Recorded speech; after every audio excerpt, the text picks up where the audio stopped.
Hello everyone, and welcome to today's webinar. We're going to start in a few minutes. Today's webinar is a big one, so we want to get started on time so we can get through all the material. Couple more minutes.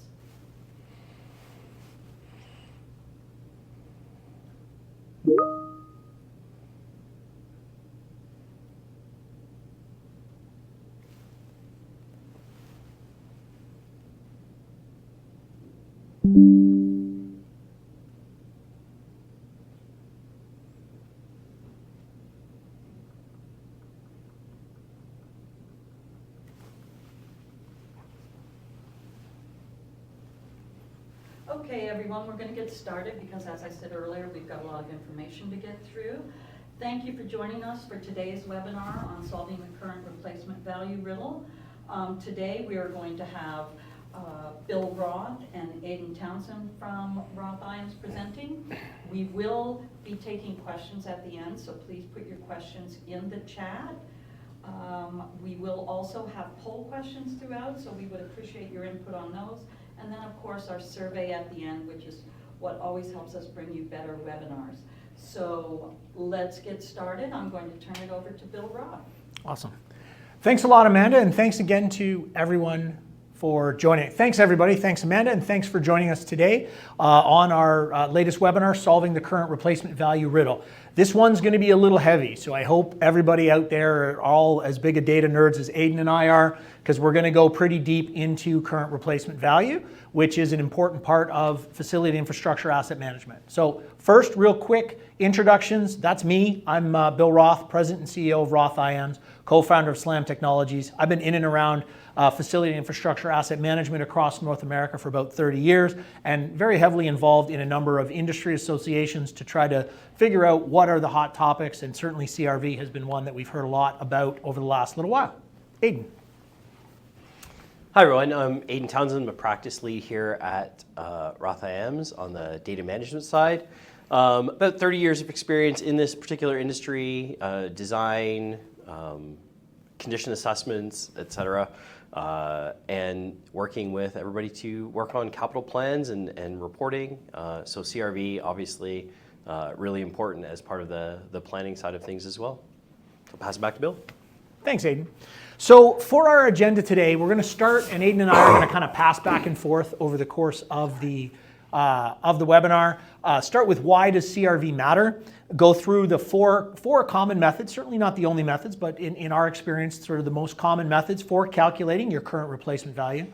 Talk a little bit about some special considerations that should be included in any CRV calculation, as well as also the calculation of your deferred capital renewal and maintenance backlog. And then we've got Q&A at the end as well. So there is a lot here, and we will, one of the questions at the end, we do have a white paper if you're interested in getting more information. That'll be part of the end of the webinar survey, so please stick around, and we'll be glad to send those that are interested a copy of that white paper, which will give you more information than build on what we're going to present today. So we'll start. If you've attended one of my previous webinars, I always like to set the table at the beginning because it's just a way to sort of set some context. And so why does CRV, or current replacement value, matter? Well, without your CRV, you can't calculate your facility condition index, or your FCI. And as most of you know, FCI is an industry standard or de facto benchmark for looking at condition of buildings within a portfolio, and in some cases comparing across portfolios. And obviously, it's one of the most common levels of service in a facility asset management plan as well. Our FCI is here. In 10 years, we want to bring it down to some number that's less. And so understanding the importance of the current replacement value, which is sort of the one that gets ignored a little bit more when compared to the deferred capital and renewal needs. So there are millions of dollars, billions of dollars every year gathering information on that DCRM, or deferred capital renewal and maintenance backlog. And the CRV sometimes is just a little bit of a throwaway. And so the other thing is, we hear from a lot of folks as they've gone through, getting a CRV that they're comfortable with, that they trust, is something that they've struggled with a lot. And so one of the things that I always say is that consistency is actually more important than accuracy in some cases. And we'll call this internal consistency, but really it's consistency whenever you're going to compare an FCI with another building or another organization. And so if your CRV is too high for some buildings in your portfolio, then your FCI value is going to be too low because your denominator is higher. Therefore, the numerator, if it stays the same, your FCI will be low, and vice versa. If your CRV is too low, your FCI values are going to be artificially high. So not that accuracy isn't important, but consistency of approach across your portfolio is the most critical. So as we go through the different options today, I think one of the biggest recommendations we'll have is pick one, even if it's not perfect. Perfect is the enemy of good in this particular case, and you just want to be consistent. The other thing you want to look at is ideally you want to have some stability in your CRV, meaning it doesn't change dramatically over time, because otherwise your FCIs start to bounce all over the place, not because of your deferred capital and renewal and maintenance needs, but because your CRVs are bouncing all over the place. So you don't want them to be static forever, but you also don't want to be changing them too frequent. So we're going to start by pulling up our first poll question.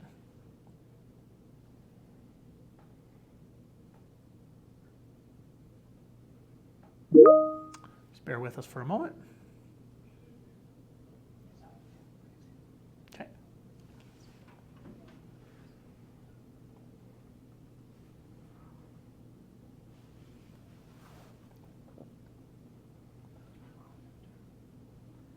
Perfect. Sorry, folks. So how have you developed your CRVs? Or sorry, how have you developed? We haven't. We developed the numbers internally. We got them as part of our facility condition assessments, or we hired a cost consultant to develop them for us. Let's give everybody a minute to answer. So, looks like developed internally and through our condition assessments are the highest numbers. Excellent. Not uncommon. Oftentimes, organizations will make it part of their facility condition assessment. That's where they're getting the numerator of the calculation. That's where go and get the denominator. So as I said before, we're going to go through 4 common methods for calculating CRV. Aidan and I are going to pass these back and forth. So I'll start with insurable value. And so oftentimes organizations that use insurable value will bring these values forward as part of a condition assessment program, as part of an asset management program. Because somewhere at some point in the previous history of the organization, generally associated with basically securing insurance on your building, there's an insurable value which is calculated.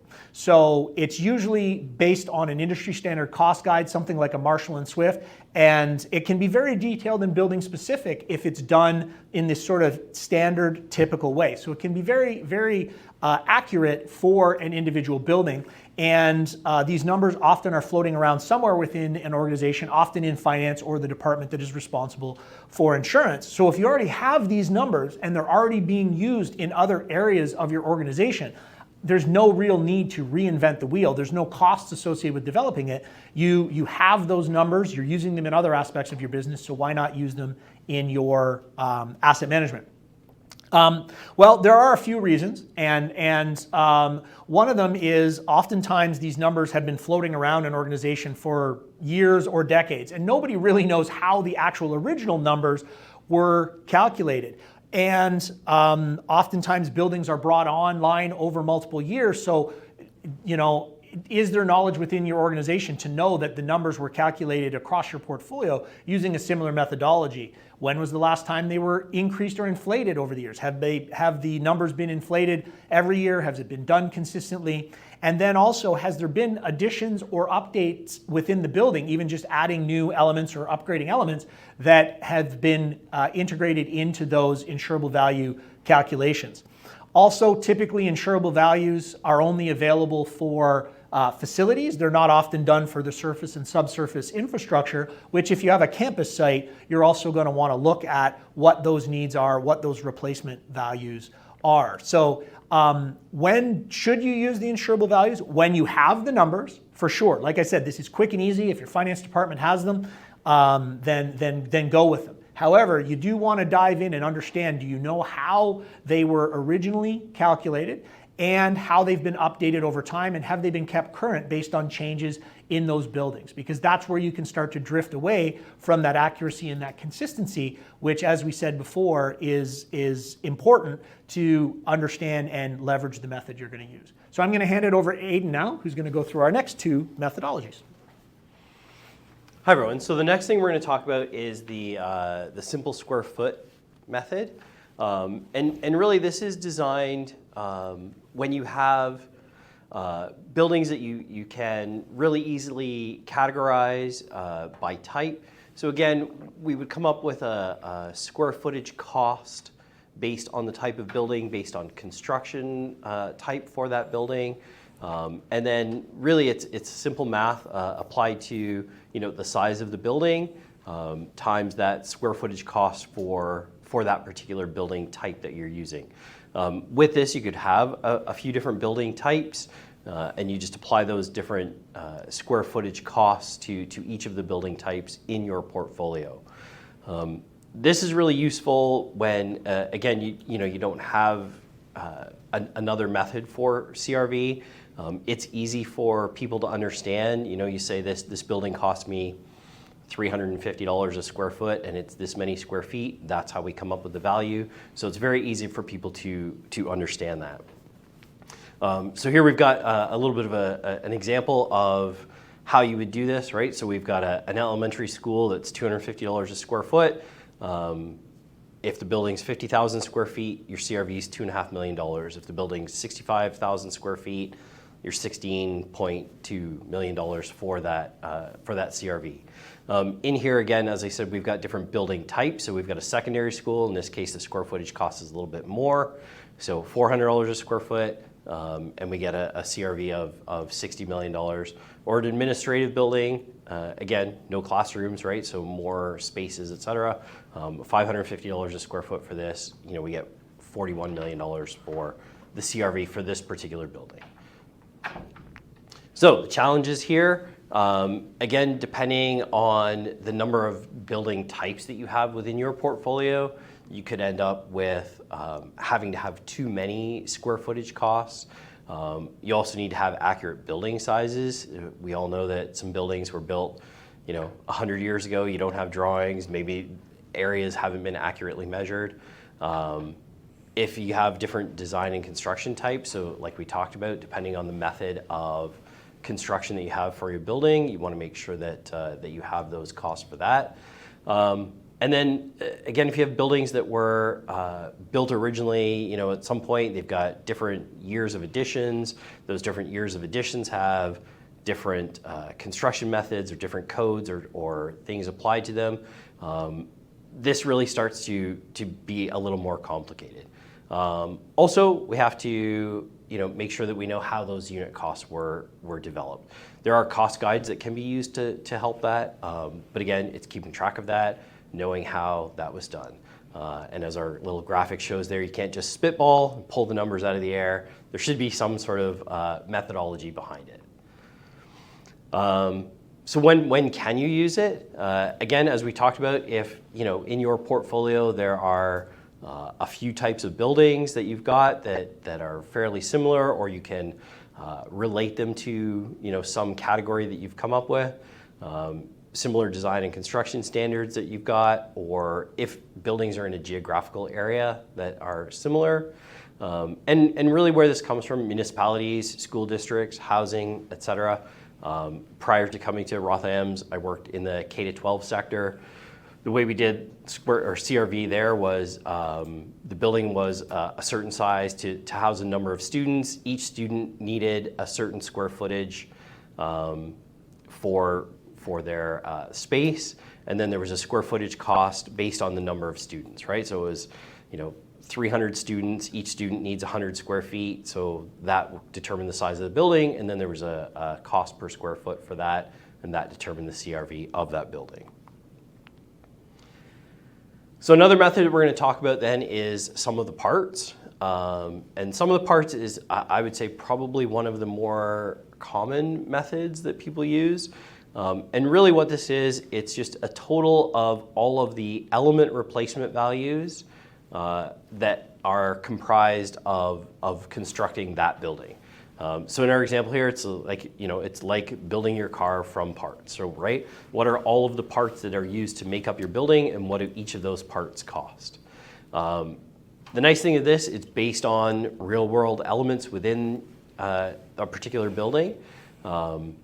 Generally really easy to integrate with your capital asset management system. It's really just math, right? So as you go through and do your facility condition assessments on your building, you'll have updated information about those elements that are in your building, and it adds it up. Also, with this, also really easy to explain to non-facilities people, right? So these are all the components of my building. This is how much they cost. We add them together. That's how much the building costs. So what are the challenges for this method? You require facility condition assessment or some other sort of data input to get those element replacement values. And it depends on the quality and the depth of your condition assessment, right? So as you're looking through your buildings, if things are missed, they're not going to be added. If you don't keep your data up to date as well, that's another thing. As well as you go through and do new assessments over time, maybe something was out of scope in a previous assessment or your current assessment, so it gets removed from your data set. So there's definite differences in the quality of that condition assessment data and the data that's used along the way. So when can we use it? When you really actually trust your data from your condition assessment, you've got someone there that can, make sure that it stays up to date. A nice thing to use this, again, senior executives really understand that there's a variation of your FCI over time, right? So it's always based on that condition assessment as you go through your assessment cycles. And then I will pass it back to Bill. Awesome. Thanks, Aidan. So we've tried to go through sort of the easiest and the simplest methods through the most complex. So the original insurable value is easy because if you already have the numbers, then use them. The simple square foot is literally cost per square foot multiplied by the square footage of the building. And the sum of the parts is adding up all those element replacement values. Now the last one is what we call weighted square footage. This is a modified version of the simple square footage because a lot of organizations, as we talked about before, the simple square footage model is good when you have a fairly homogeneous portfolio. You have, like Aidan mentioned, the elementary schools. We've got 50 elementary schools. They were all built approximately the same way, so we can use a blanket number of X dollars per square foot. The real world, though, is a lot of organizations have multi-purpose facilities or multiple space uses within a building. And so if you look at, I'll use a university example, and this is a real world example that we had with one of our customers. The original cost per square foot was based on it being a lab building. And so the cost per square foot for the lab building was around $700 a square foot. It was a large building, it was about 500,000 square feet. The issue was that about 150,000 of it was underground parking. And so the cost per square foot of underground parking is significantly less than the cost per square foot of a lab space, which is one of the higher cost spaces that you can get in a facility. So the original CRV that we were provided with was, I don't know, say 500,000 square feet times $700 because it was classified as a lab building.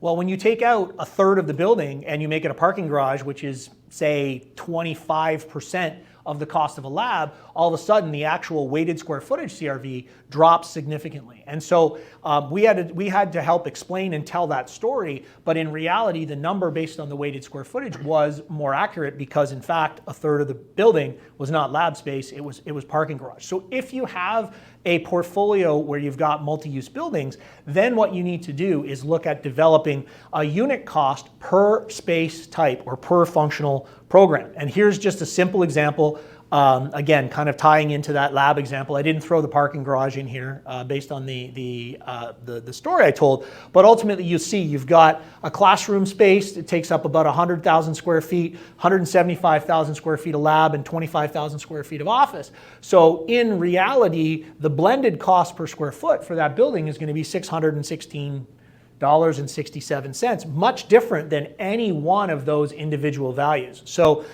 lab is the biggest. If you classified that whole building as a lab, your CRV is going to be way too high, and therefore your FCI is going to be way too low because, again, it's the inverse relationship between your CRV and your FCI. So just like I said, this is a simple example. We've seen some, you get onto some university campuses or hospital campuses, and sometimes you've got 6, 7, 8 different space types within the facility that can have a major impact on the real world validity of your CRV and therefore the defensibility of your FCI. So a simple calculation showing this weighted square foot method. So one of the biggest challenges with this, though, is you do need to have an accurate space inventory for your facilities. So if you don't have a breakdown of the approximate square footage based on each individual space type, you're really introducing potentially more error or issues into the calculation. However, a lot of organizations are required or do measure these types of data or collect these types of data for other reasons within their facility, whether that be to determine the space by program or other things like that. So if you have it, it's a great methodology to use. If you don't have it, the effort to get the accurate space inventory may actually be greater than the value you would get by using it from a CRV calculation perspective. Again, it's a little bit more complicated, and one of the things with anything related to asset management, we always want to try to be able to communicate it as easily as we can to your stakeholders across an organization. And so the more complicated the method, the harder it is for them to understand. It's not super complicated, right? It's the same as a simple square foot. It's just you're breaking the building down into its space types. But it is an additional layer of complexity, and if they're not facilities folks, they may not understand it as easy as some of the other methods. In the simple square foot model, we mentioned that you needed to really have an accurate cost per square foot, understand how that number was calculated, and it needs to be as close to real world as you can. Well, now, instead of one or a couple of costs per square foot, now you could have a dozen or 20 costs per square foot, depending on the different space types that you have within your portfolio. So you need to make sure that you understand where those costs come from, you understand the methodology, and you're confident in those unit costs, because if you're not, just multiplying them by the space isn't going to give you a number that you can have faith with. And the last one is, obviously, many of you, as you know, buildings change over time, needs change over time, spaces change over time. How many labs were turned into classrooms, or classrooms were turned into offices, or offices were turned into classrooms over the course of time? And so not only do you need to gather that accurate space inventory a single time, you also need to make sure you keep it up to date. Now again, where we use weighted square footage costing methodology for CRVs, typically we're updating that every 3 years. Again, you might have some small changes. If you did a radical repurposing of your portfolio, you might want to update it more often than that. But you don't want to change it too much, because as your CRV changes, even if your deferred capital renewal and maintenance doesn't change, your FCI will change as a result of that CRV. So you want to keep it relatively stable over time, but not forever. So when does it make the most sense to use the weighted square footage methodology? Well, again, if you have a complex portfolio with many multi-use facilities, right? If you just have a bunch of buildings and they're single use, you might need 10 categories, but you can still apply that. If you got a residence building or a lab building or this or that, you can have different costs per square foot.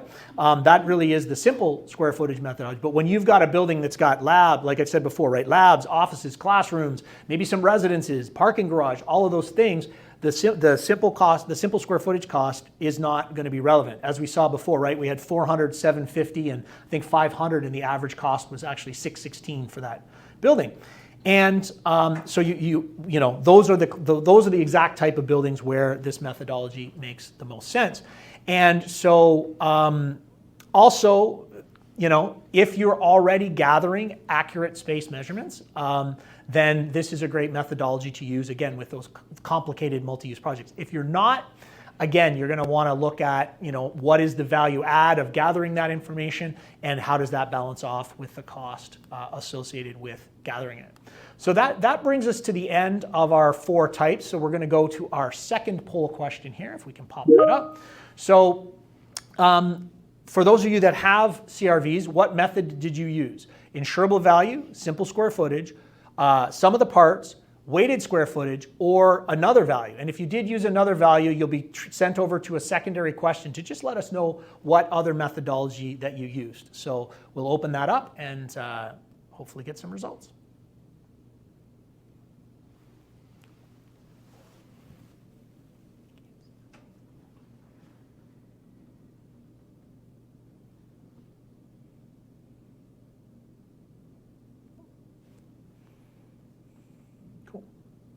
I just can't see the results. Yeah, just scroll down in the meeting chat. Sorry guys, I'm just not seeing the results of the survey. Just give us one quick second here. Cool. Okay.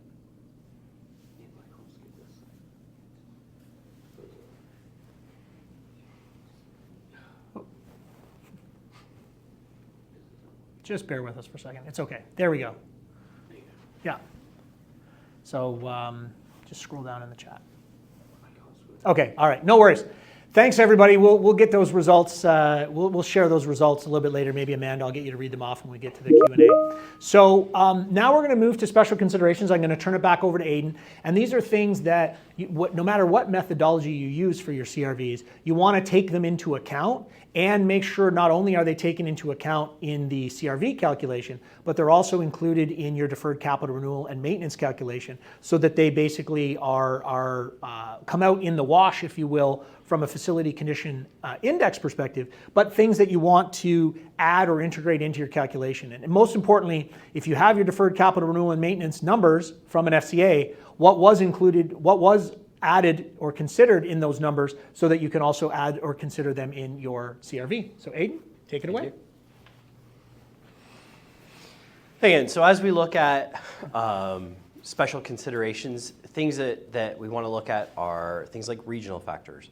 So if you have a geographically diverse portfolio, we want to look at, construction costs vary across the province, the country, the continent. So you want to make sure that if you are including those values in your deferred capital and renewal needs, you also want to include them in your CRV costs. Things like soft costs as well, again, depending on the method that you're using. If you've got a soft cost factor applied to your element recommendation data, you want to include those in your CRVs. And then there's difficulty factors, right? So we've got things like whether or not it's a heritage building, if there's specialized finishes, if there's a particular type of building, if it's LEED certified or some other thing that you need to include in there. One of the things that we don't have in here, I just thought of actually as Bill was talking about, was inflation. So typically inflation, nobody's really paid that much attention to it over the years. It just kind of floats along. Over the past few years, we've seen inflation as high as 10, 12%. So if you are inflating your deferred capital and renewal needs, the recommendations, dollar values for those, consider how inflation needs to apply to the CRV as well, right? So that's definitely something that we need to consider. If you're looking at long-term planning, and you're adding 2% a year to your needs, make sure you add that same 2% to your CRV, so your FCIs don't dramatically change over a 10-year time period, for example. So then another thing that we consider here, so a special case, I guess we'll say, is if you've got campus sites and you have a central utilities building, right? So buildings that are fed from the central plant itself. Typically, if you're using things like some of the parts method, they're going to have a lower cost because they're not going to have all the mechanical equipment in that particular building. So we have to make sure that we consider how that is factored into your numbers as well. But the central plant buildings themselves, really difficult because there's a lot of equipment in that particular building. So we have to make sure that we look at how that's being calculated to make sure that your numbers, again, as Bill mentioned, we want to make sure that they're consistent over time so that you're not changing that method. Well, I guess that's a good point. Make sure you're not changing your methodology as you move through, with calculating your CRV.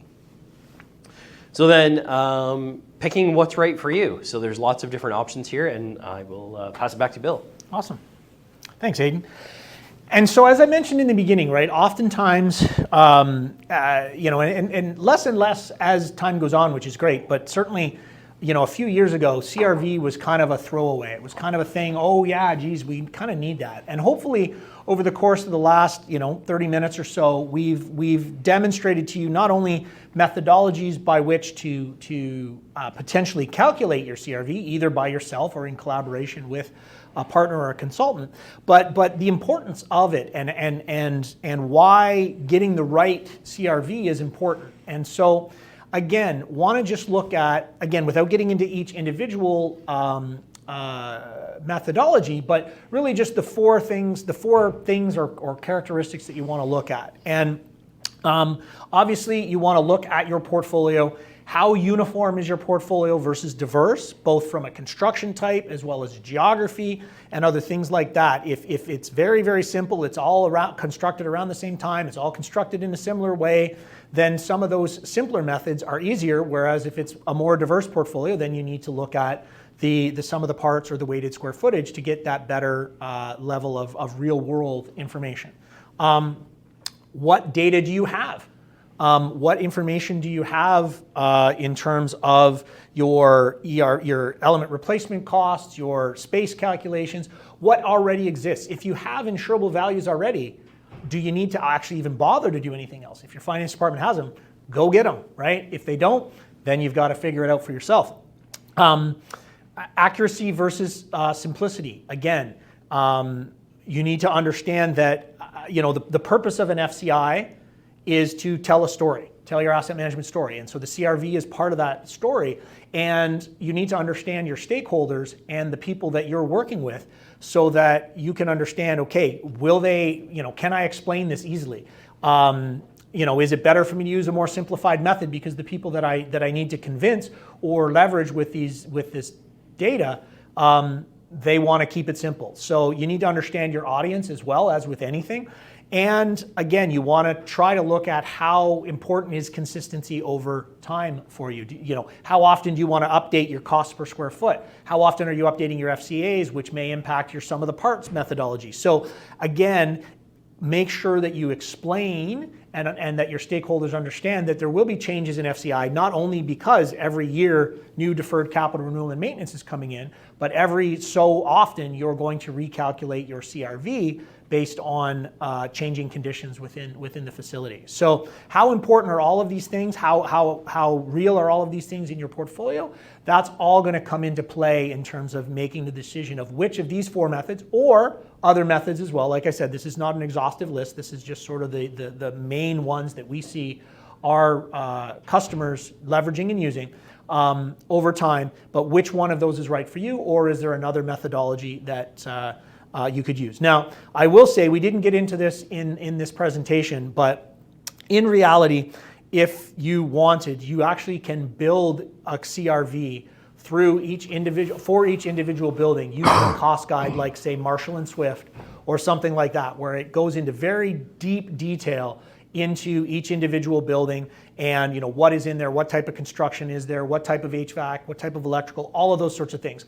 It is not an inexpensive venture if you have a large portfolio with a lot of diverse buildings. And one of the other things to remember is that your deferred capital renewal and maintenance backlog need, the numerator of the FCI calculation, is typically a Class D cost estimate, right? So it's plus or minus 25, 30%. When you get to your CRV, could you go out and spend thousands of dollars bringing in a cost consultant to develop a CRV for each one of your individual buildings?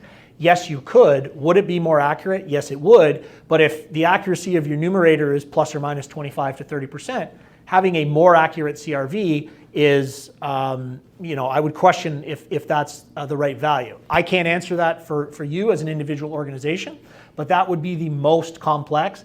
And honestly, we didn't even include it other than anecdotally in the presentation because most of our customers use one of these four methodologies rather than going super deep into that building level analysis and calculation. So to wrap things up before we get into the Q&A,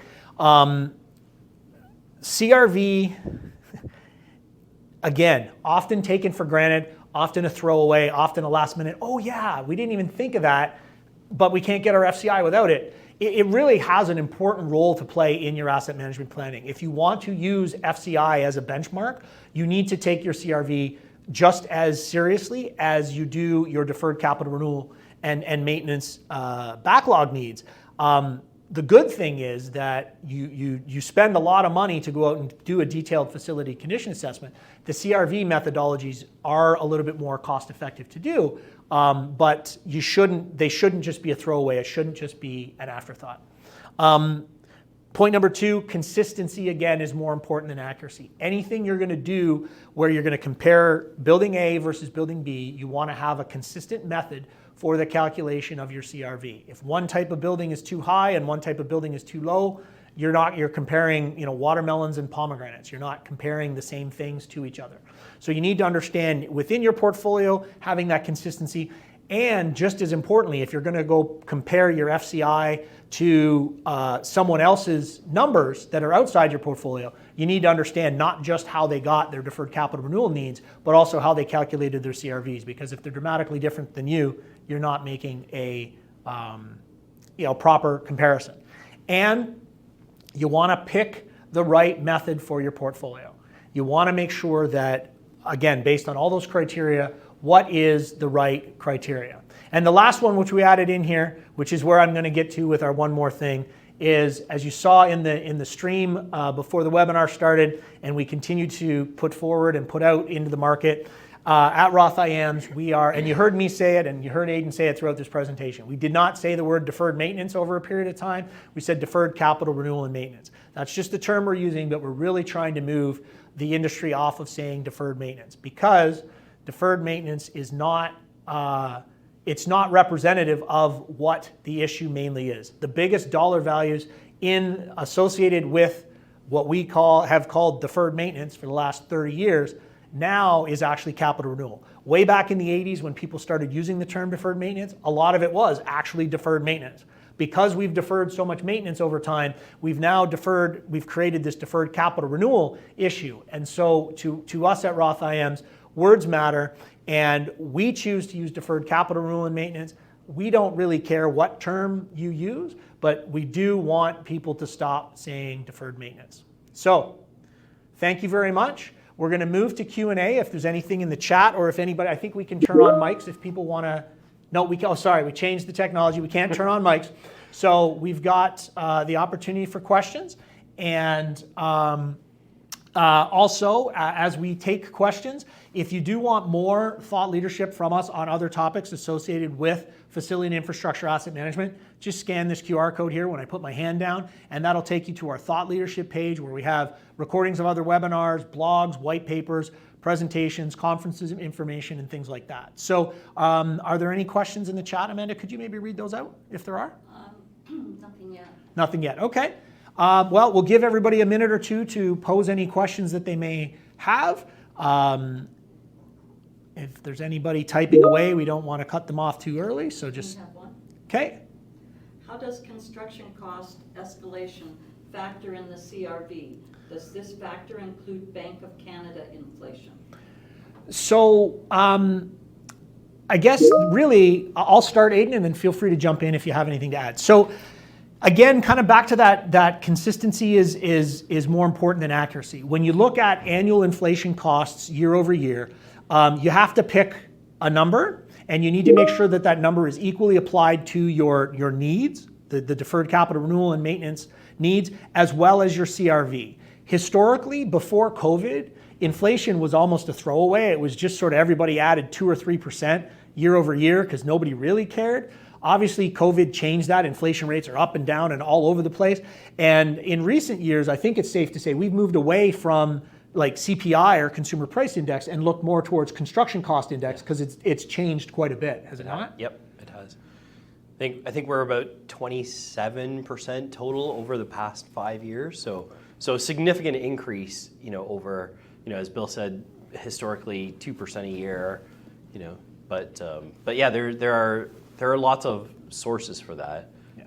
But definitely construction is the one that we use. Yeah. So again, you could use CPI, and again, it really, it's more important that you use the same method on both sides of the calculation. I think now, and it may not be forever, but now using that construction cost index increase versus the consumer price index is a little bit more valid. We'll see how we get over the course, of time.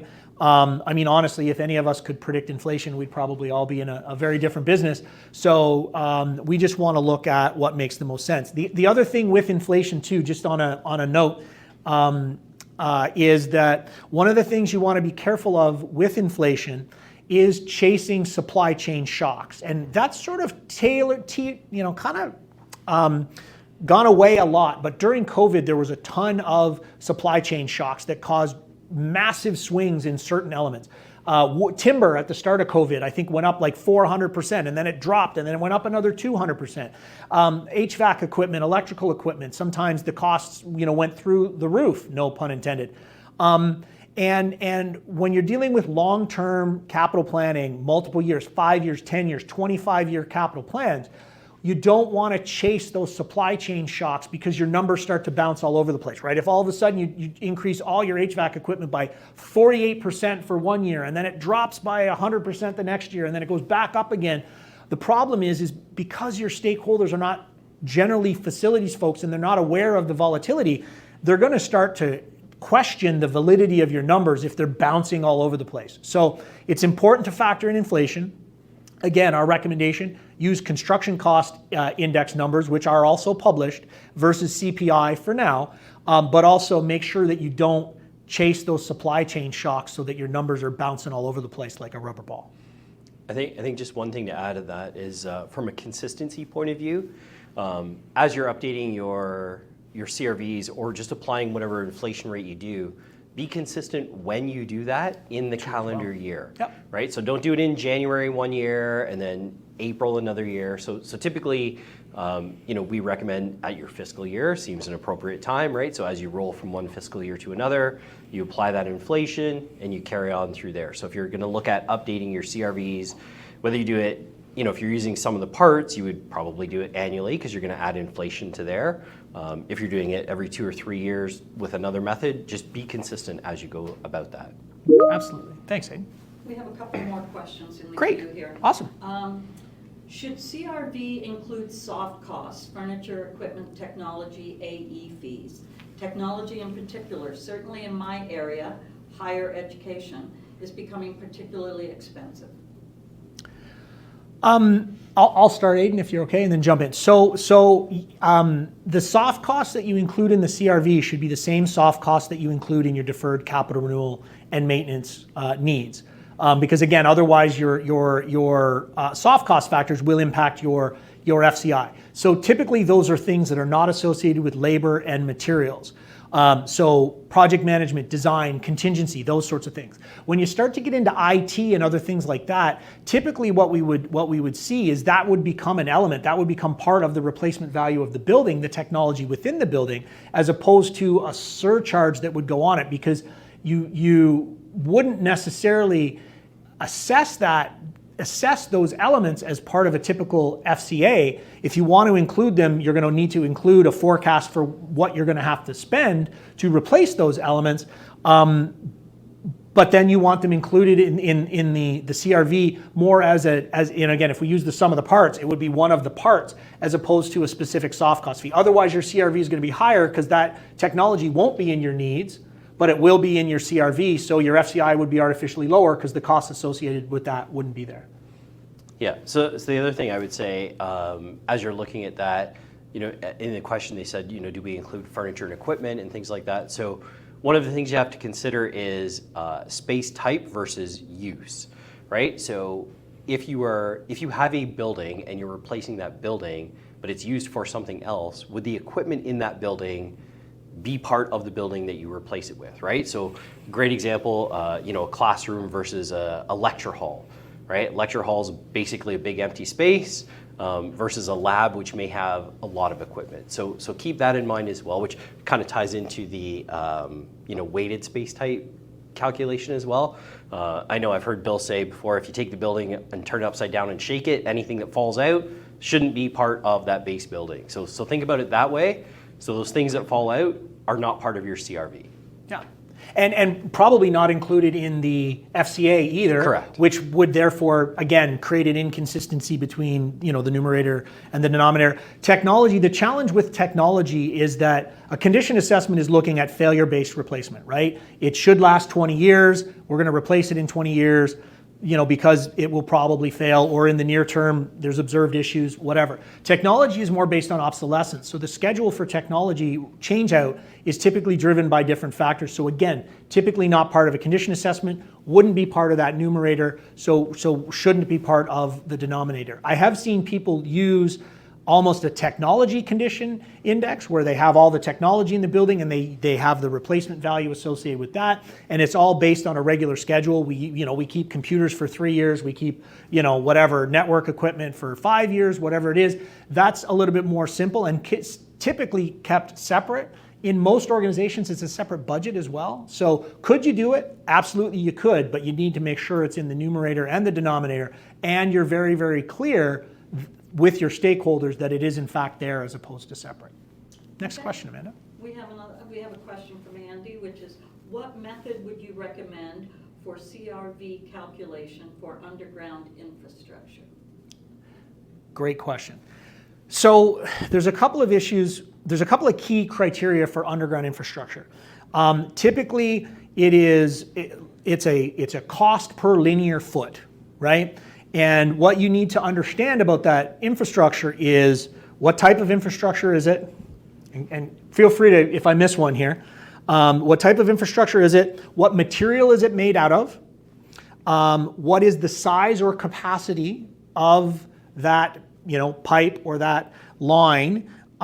When was it installed? And then what is the length? Because the CRV will be based on the type and the capacity and the length. So you end up with a unit cost that is applied across the length of an individual pipe. You need the other factors in order to calculate the need, because the age, the type of material, and the type of material will determine the estimated or expected useful life, and the age will help you decide when you need to do it. So you wouldn't need all of those things for the CRV, but you would need them to calculate the deferred capital renewal and maintenance need, which again, the point of the CRV typically is to calculate your FCI. Anything else, Aid? Yeah, I would say so with underground infrastructure in particular, but it does relate to everything else. It's important to remember that the CRV is not necessarily the project cost, right? So it's not the cost of excavating that particular piece of pipe or that tunnel or that trench or doing the work and then restoring everything after. It's the cost for that element individually. Yeah. It's the same thing. You're absolutely right. It's the same thing with certain building elements and things like that, right? It's the labor and materials to build it, brand new. Right. That's another good point, right? Is your unit costs for your CRV need to be the costs for building from new, not renewal and renovation, right? So a CRV is, and again, especially for some of the parts, this is really important for some of the parts. Your element replacement values have to be the cost to build it new, not the cost to do a removal and renovation or repair. Otherwise, your costs will be higher, because it does cost more to remove an old roof and put a new one on. But your CRV is meant to be the cost to build the building on a greenfield site today. To the standard that it was. Yes, exactly. Based on the elements that were in place at the time. So making sure that you don't include that re cost is also important. So thank you for that question. As we talk about special considerations, another factor that you might want to think about is there like an upgrade factor that you'd want to apply to your CRVs, right? Because we talk about it's a replacement value as it sits now. Codes are different. So do you say, well, you know what, we're going to add 40% because if we build it now, we would have to do it differently. Yeah. Another question, Amanda? We have a question from Samantha. And Samantha, I hope I'm reading this correctly. It says, when we sum the parts, we get a CRV which may be much less or more than the sum of the parts given the recent construction of that building, which can be challenging. How do others deal with this? So I think in my experience, and Aidan, you can correct me if I'm wrong, but in my experience, generally the sum of the parts numbers tend to come in lower than construction, similar construction costs for new builds today. And the reason for that is that sometimes elements are missed, right? Or you don't have an accurate element cost, and that sort of cascades through. I haven't seen a lot of situations where it's higher per se, but I think the issue is if you're seeing those large discrepancies, then that's a great time to validate and ask the question of, do I need to change my methodology? Maybe some of the parts isn't the right methodology, because if I built a building that's almost the exact same thing over here, and it was $632 a square foot, and my sum of the parts says it's $400 a square foot, that might be a time to go, okay, I need to look at my element replacement costs, because that's how you would bring up your sum of the parts, or maybe I need to go to a different methodology to get a little closer to that real world number. But you're absolutely right. The more real world comparative data you have, the better logic checks and accuracy checks you can put on your portfolio. But to Aidan's point, also remember, it's not the total project cost, right. It's the cost of the building. I had one client a few years back, and the project cost to build the building was $120 million. We actually did a very detailed calculation. We were coming up with about $98 million. And there's a question, well, where's the difference? Well, there was a massive amount of site restructuring. They had to move roads and do all these other things. That was part of the $120 million, but wasn't really part of the CRV of the building, because that was site prep, for lack of a better term. Like I said, they rerouted a couple of roads. They had to move some underground utilities. That was included in the $120 million for that project, but not the actual CRV of the building. So if the numbers are off a little bit, make sure you check on those project costs versus the asset costs that Aidan mentioned earlier. Okay. No more questions, but Vincent is offering, I think, just a statement here, Vincent, saying that some of the parts should be significantly higher than the CRV based on what was just said. If everything, well, no, because again, the sum of the parts, the element replacement costs should be greenfield. So it shouldn't include those extra costs associated with, and again, in the example that I used, the earthworks. In theory, to build a building by parts, it should cost more money, right? If you built a car by parts, you would pay more money for it. The issue with some of the parts is if, oftentimes there are things missing, or some of the more literally foundational elements, the costing isn't done as accurately as it could, things like substructure and foundations. But yes, in theory, if you had an accurate cost of how much would it cost to do this or how much would it cost to do that, it would be higher than doing it from scratch. The reality is, based on the information that comes in there, most oftentimes I see people complaining that their sum of the parts is too low. It's low. We don't have any other questions in the queue, and we're getting close to the end of our time. Oh, here's another question. Awesome. Just in before Vincent, does the CRV of the building include parking lot services? Typically, no. It's typically everything within the footprint of the building. When you start to get into, now again, that's, I think, a purist view of FCI. Yeah. It can include whatever you want. If you include the cost associated with it, then you want to also include the need associated with it, right? So it's in both the numerator and the denominator, and you want to make sure that your stakeholders understand that, yes, we are including the site infrastructure. Sometimes it's things within a certain distance around the perimeter of the building. But there's no right or wrong answer to that question. But if you include it in the denominator, you got to make sure you include it in the numerator as well. I have another question, another one from Samantha. So if costs are greenfield, how do you recommend add the project costs back in the forecasting renewals? So obviously when you start to deal with, so the cost of the element, right? So the sum of the parts is the sum of the element replacement costs, right? So the element replacement cost doesn't include the removal and disposal of the old roof and the replacement of the new one. However, when you do the recommendation to replace the roof, you are going to include some factor for that renewal and replacement. removal and replacement, I should say. So in reality, if you do use that methodology, then what you would have is, let's say everything in your building needed to be replaced. And let's say you used a 25% replacement factor. Then your FCI would be 125% because the CRVs from some of the parts would not include that re and re factor. Your needs would include that re and re factor. And again, if we use 25%, then you'd have an FCI of 125% or 1.25, depending on whether you use it as a percentage or as a just a number. We have another question. They're coming in like crazy. Which right at the value end. would we typically use as the denominator to calculate FCI? The assessed cost or the sum of components? If the components are lower than the assessed cost, is there concern there? When you say assessed cost, are we talking about like a municipal assessment or Matt, an can FCA? you clarify for us what you're meaning? Yeah, CRV should never include market costs, right? So like if it's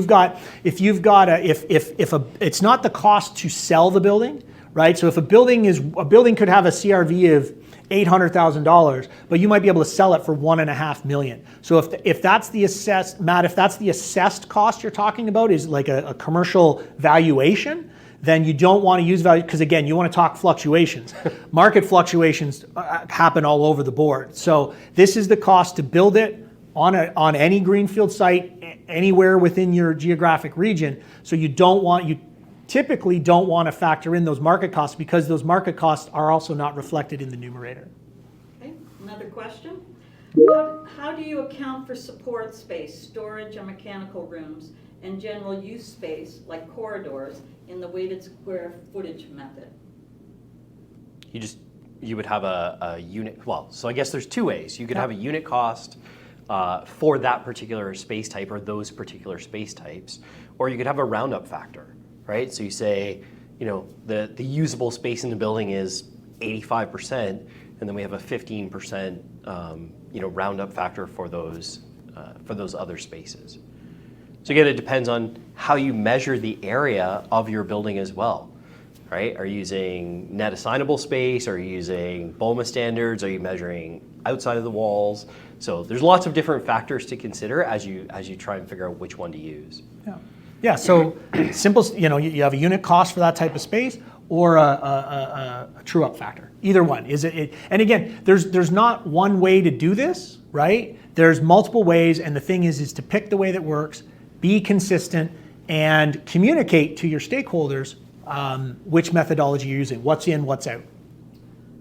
Okay, there aren't any more questions in the queue. We have 3 minutes left. I would just like to let everyone know we will be sending out a follow-up email that will have the link to the presentation as well as a copy of the deck, and we'll be sending out the CRV white paper. Oh, we have one more question. Oh, one more. All right. Some of what parts does not include DSS?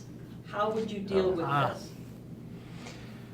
So again, that's on the project side, right? So it's not, I don't think anybody's building buildings with asbestos in them right now. Hopefully not. Right. So again, as we look at building that building new, that really is, that's more on the project side from a replacement factor. Yeah. Yeah, you want to have that cost associated with the deferred capital renewal need, because it's real world dollars you're going to have to spend.